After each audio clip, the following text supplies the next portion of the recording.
Alors, nous nous retrouvons pour le livre Herbe rose pour chèvre verte d'Hervé Mineur. Nous avions lu les 3 premiers chapitres dans lesquels on apprenait que Paco avait un talent d'artiste.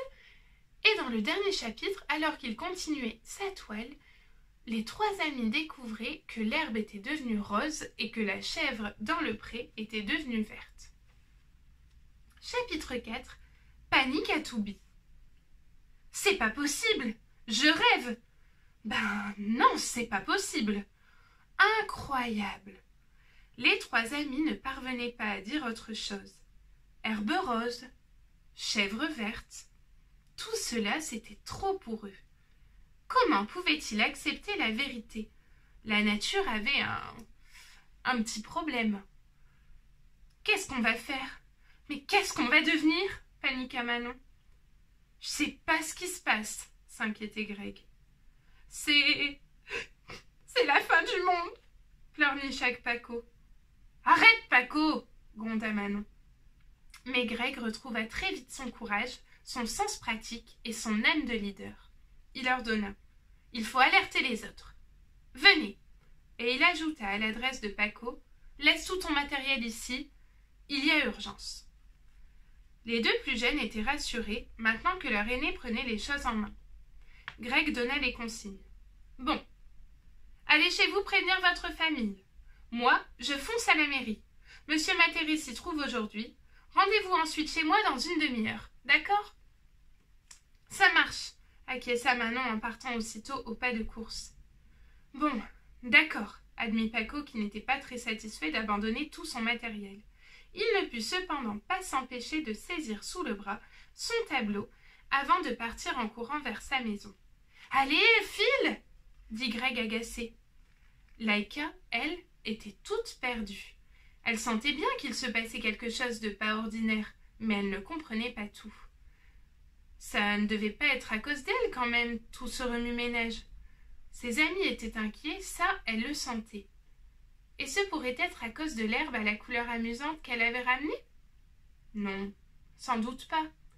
Pourvu qu'elle ne soit pas accusée d'avoir encore fait des bêtises, parce que là, le père de Greg pourrait se fâcher tout rouge après elle. Greg courait très vite, suivi de sa chienne. Il transpirait plus qu'à l'ordinaire.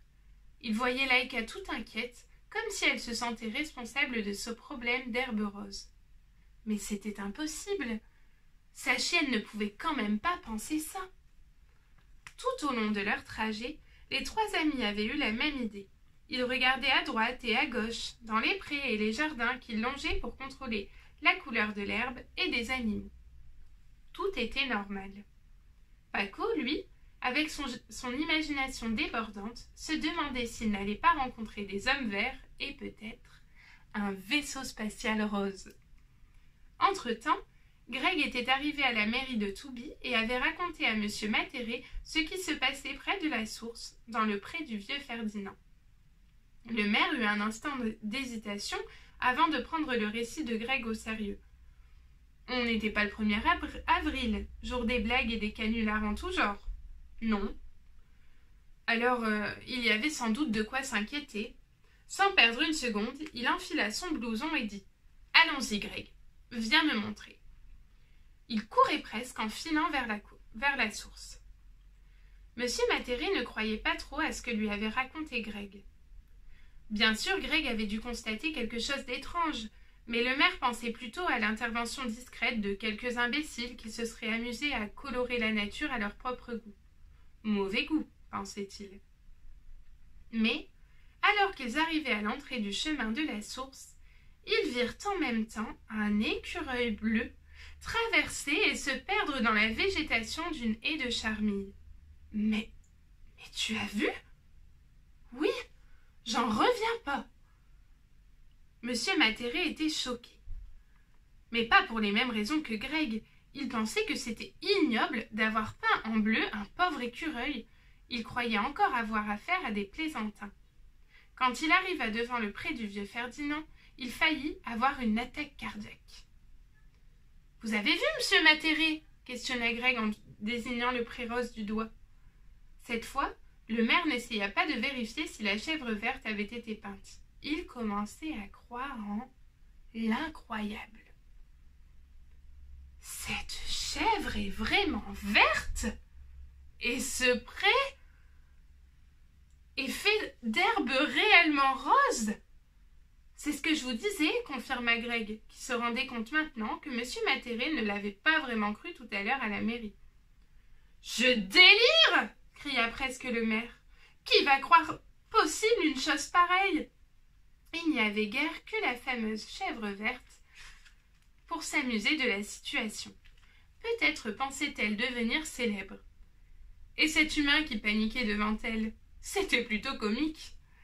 Laïka, qui avait quasiment collé au pied de Greg depuis son départ vers la mairie, s'amusait elle aussi maintenant.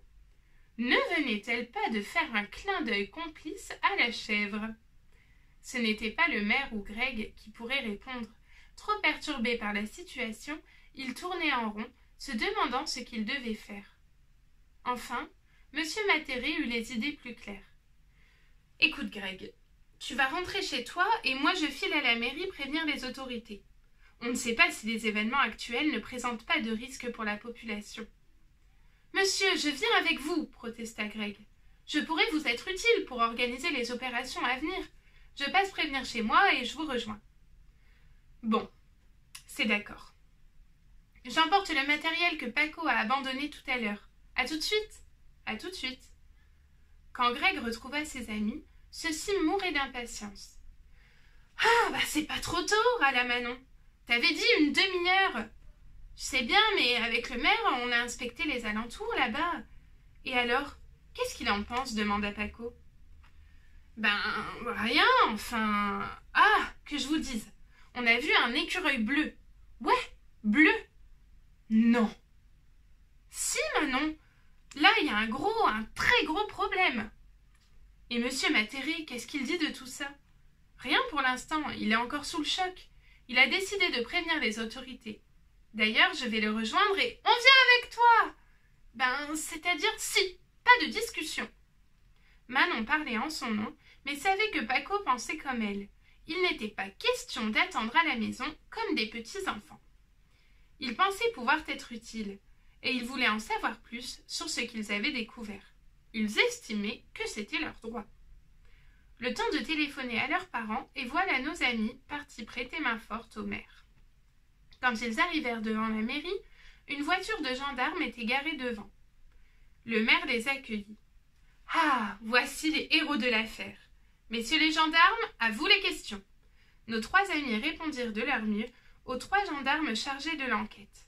Puis, tous se réunirent autour du bureau de M. Matéré, où une carte détaillée des environs de Touby était déployée.